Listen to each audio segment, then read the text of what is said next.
If you pump water into a massive rubber tire, but forget one tiny detail, it explodes. It turns into a ticking pressure bomb. It will rip the rubber apart and shatter a $1,000 axle. Yet farmers do it every day. They pump hundreds of liters of water into tires taller than a human. It sounds like madness. Why would anyone replace light, bouncy air with heavy liquid? The answer hides a century-old secret. If they do not do this, the entire tractor fails. It slips. It ruins crops. Let us break down this mechanical paradox. Illusion of air and the paradox of heaviness. Most people assume tires only need air. Air is bouncy. Air is light. But for a 15-ton tractor, light is the enemy. A tractor is not built for speed. It is built for brute force. When a massive engine unleashes its power, the wheels must grab the ground. If the ground is wet, mud, the wheels just spin. The obvious solution is making the tractor heavier, but you cannot just make the chassis heavier. Heavy machines sink. They compress the soil, crushing the crops underneath. They ruin the fields. You need weight precisely at the contact point.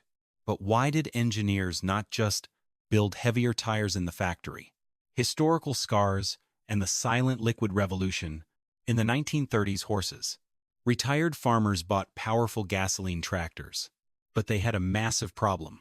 The engines spun the tires uselessly. In the mud, engineers panicked. They tried iron chains. They tried sharp metal spikes. They even tried heavy steel wheels. The result? Total destruction. Spikes tore up roads and destroyed soil. It was a disaster. Until John Deere teamed up with Firestone, they stopped looking at steel. They looked at water by filling the tires 70% full. They added weight right at the mud level. It kept the gravity center low. But how do you use this weight without making the tires stiff as rock? The high heel rule and the cost of balance. If you walk on mud in high heels, you sink instantly. Why? Too much weight concentrated on one tiny point. But step onto a flat board and you stay on top. The tractor uses this exact principle. Water spreads the weight across a wide footprint. But if you fill the tire 100%, the liquid cannot compress. Each bump would shatter the tractor's axles. You need that 25% air pocket to act as a shock absorber. This matters to your wallet too. This simple physics trick reduces global food costs. But a silent killer lurks when the temperature drops. The blue poison when water freezes inside rubber. Water freezes at 0 degrees. If that happens, you get a 600-liter block of ice inside your tire.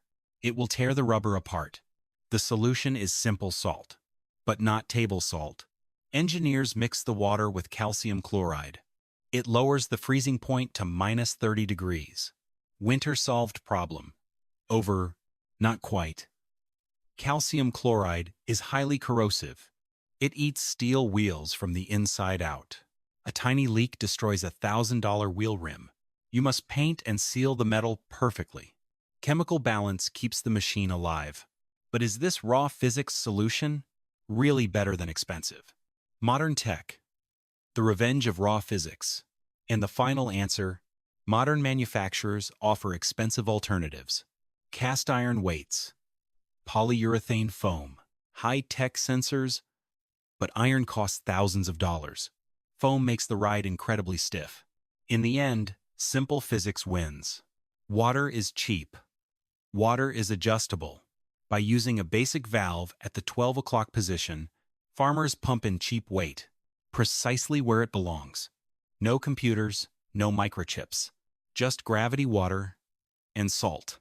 So, the next time you see a giant tractor, remember the hidden liquid ballast, keeping it grounded. Have you ever seen this trick before? Let us know in the comments. Subscribe for more mechanical secrets.